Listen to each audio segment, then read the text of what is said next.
The Fur Country by Jules Verne. Part 1, Chapter 5. From Fort Reliance to Fort Enterprise. The first fine days came at last. The green carpet of the hills began to appear here and there where the snow had melted.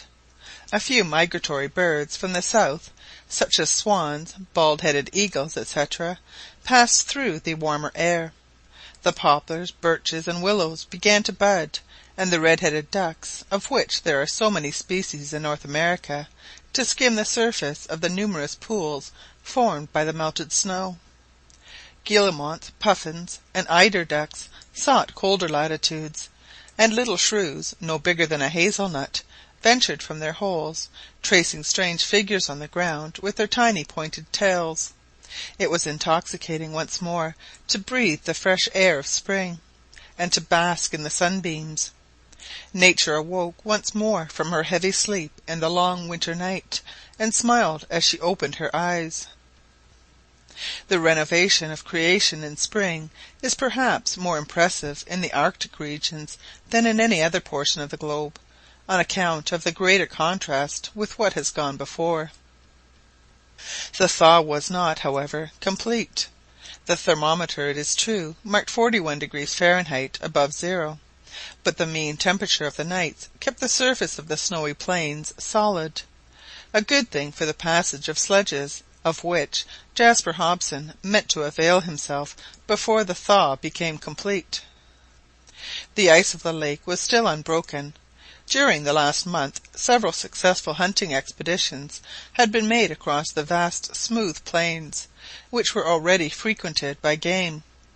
Mrs Barnett was astonished at the skill with which the men used their snowshoes, scudding along at the pace of a horse in full gallop.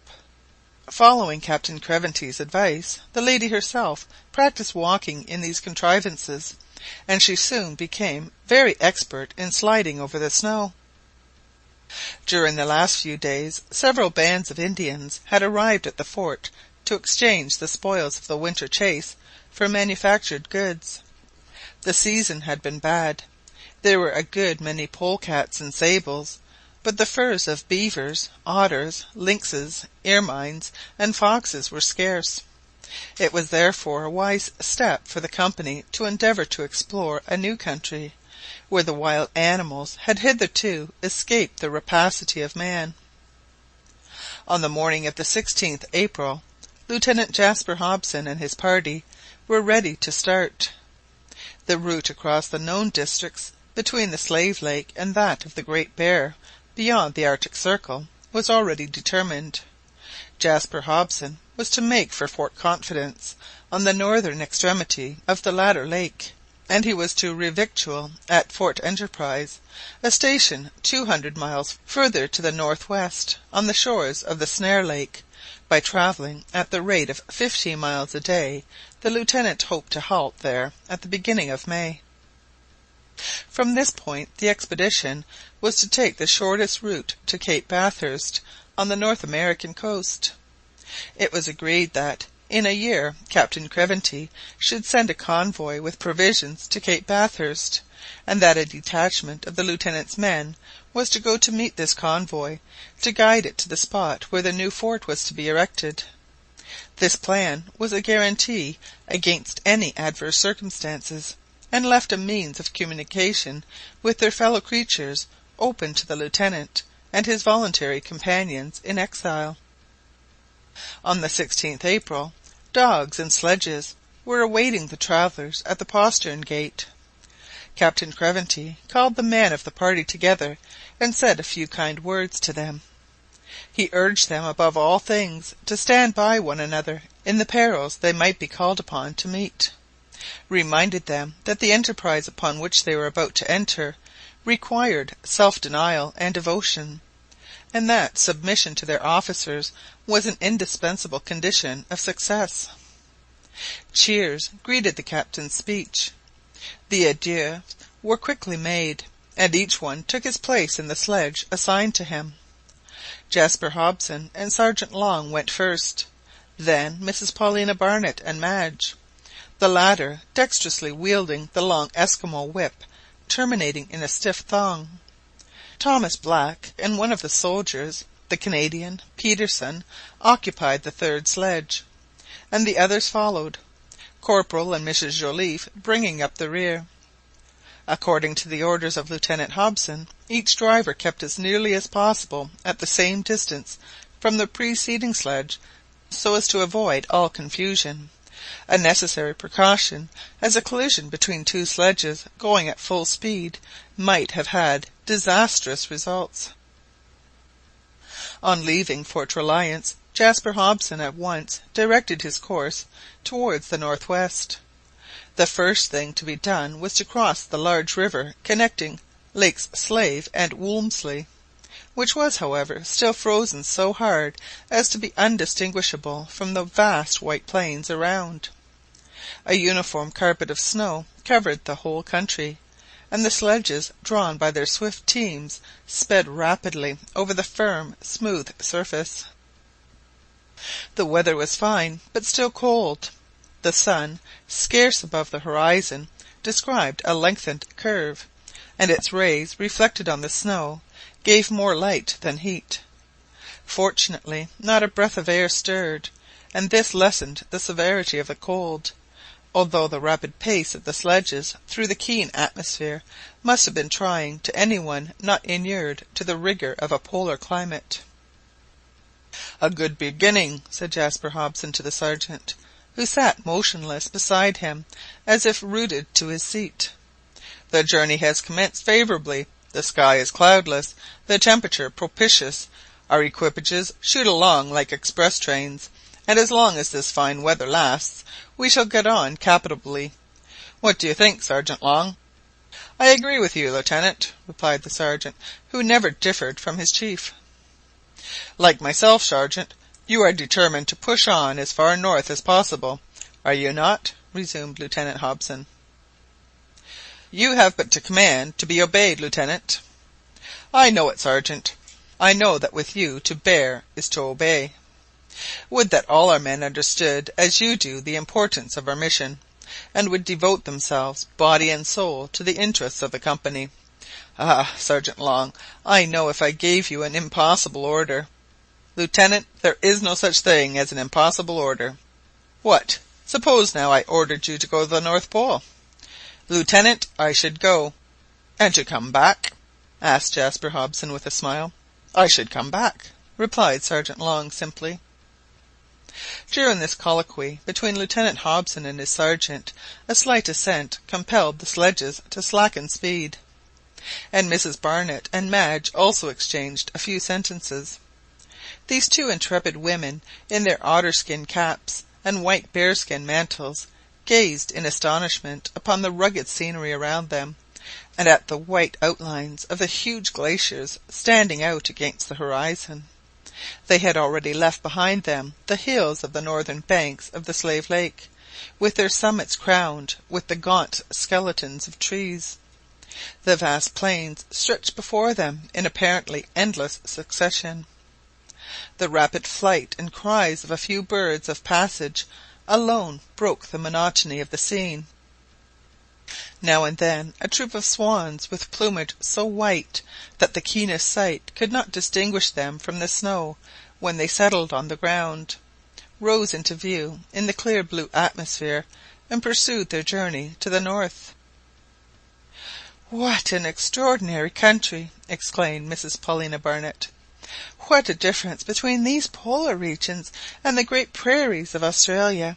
You remember, Madge, how we suffered from the heat on the shores of the Gulf of Carpentaria. You remember the cloudless sky and the parching sunbeams."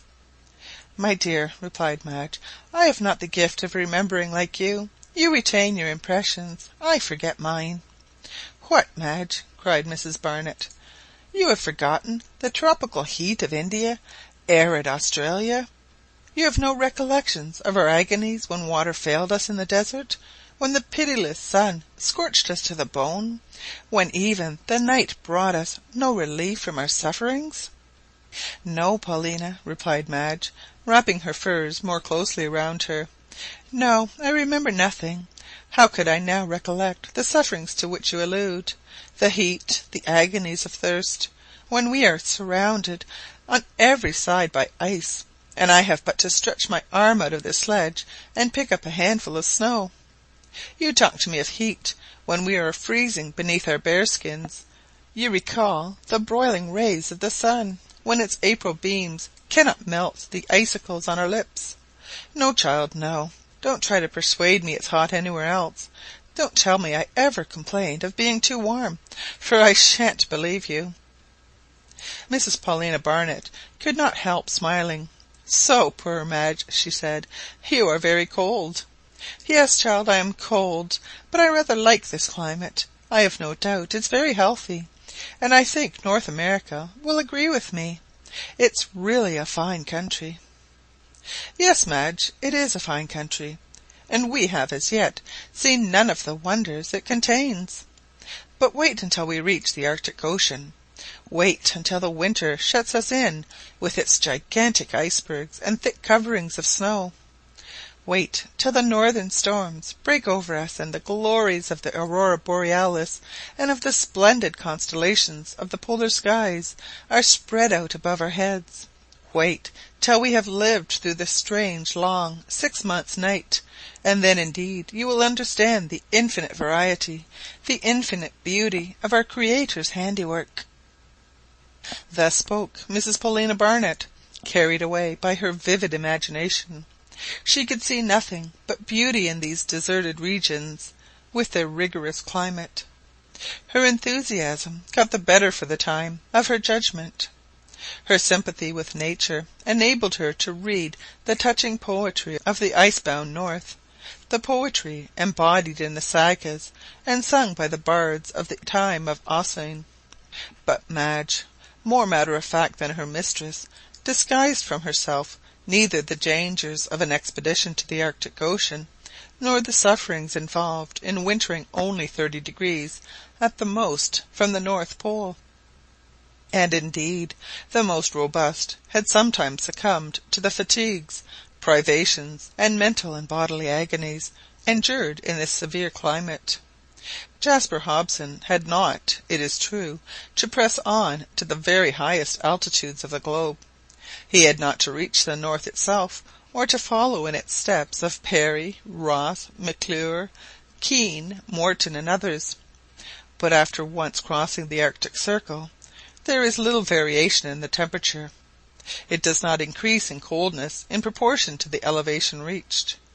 Granted that Jasper Hobson did not think of going beyond the 70th parallel, we must still remember that Franklin and his unfortunate companions died of cold and hunger before they had penetrated beyond 68° north latitude. Very different was the talk in the sledge occupied by Mr and Mrs Joliffe. Perhaps the gallant corporal had too often drunk to the success of the expedition on starting, for strange to say he was disputing with his little wife. Yes, he was exactly contradicting her, which never happened except under extraordinary circumstances. "No, Mrs Joliffe," he was saying, "no, you have nothing to fear. A sledge is not more difficult to guide than a pony carriage, and the devil take me if I can't manage a team of dogs." "I won't question your skill," replied Mrs Joliffe. "I only ask you not to go so fast. You are in front of the whole caravan now, and I hear Lieutenant Hobson calling out to you to resume your proper place behind." "Let him call, Mrs Joliffe, let him call." And the corporal, urging on his dogs with a fresh cut of the whip, dashed along at still greater speed. "Take care, Joliffe," repeated his wife, "not so fast, we are going downhill." "Downhill, Mrs Joliffe! You call that downhill? Why, it's uphill." "I'll tell you we are going down," repeated poor Mrs Joliffe. "And I'll tell you we are going up. Look how the dogs pull." Whoever was right, the dogs became uneasy. The ascent was, in fact, pretty steep. The sledge dashed along at a reckless pace, and was already considerably in advance of the rest of the party. Mr and Mrs Joliffe bumped up and down every instant. The surface of the snow became more and more uneven, and the pair, flung first to one side and then to the other, knocked against each other and the sledge, and were horribly bruised and shaken. But the corporal would listen neither to the advice of his wife nor to the shouts of Lieutenant Hobson. The latter, seeing the danger of this reckless course, urged on his own animals, and the rest of the caravan followed at a rapid pace. But the corporal became more and more excited. The speed of his equipage delighted him. He shouted, he gesticulated, and flourished his long whip like an accomplished sportsman. "Wonderful thing, these whips!" he cried. "The Esquimaux wield them with unrivalled skill." "But you are not an Esquimaux!" cried Mrs Joliffe, trying in vain to arrest the arm of her imprudent husband. "I have heard tell," resumed the corporal, "I have heard tell that the Esquimaux can touch any dog they like in any part, that they can even cut out a bit of one of their ears with the stiff thong at the end of the whip. I'm going to try." "Don't try, don't try, Joliffe!" screamed the poor little woman, frightened out of her wits. "Don't be afraid, Mrs Joliffe, don't be afraid. I know what I can do. The fifth dog on the right is misbehaving himself. I will correct him a little." But Corporal Joliffe was evidently not yet enough of an Esquimaux to be able to manage the whip with its thong 4 feet longer than the sledge, for it unrolled with an ominous hiss, and rebounding, twisted itself round Corporal Joliffe's own neck, sending his fur cap into the air, perhaps with one of his ears in it. At this moment the dogs flung themselves on one side, the sledge was overturned, and the pair were flung into the snow. Fortunately it was thick and soft, so that they escaped unhurt. But what a disgrace for the corporal! How reproachfully his little wife looked at him, and how stern was the reprimand of Lieutenant Hobson!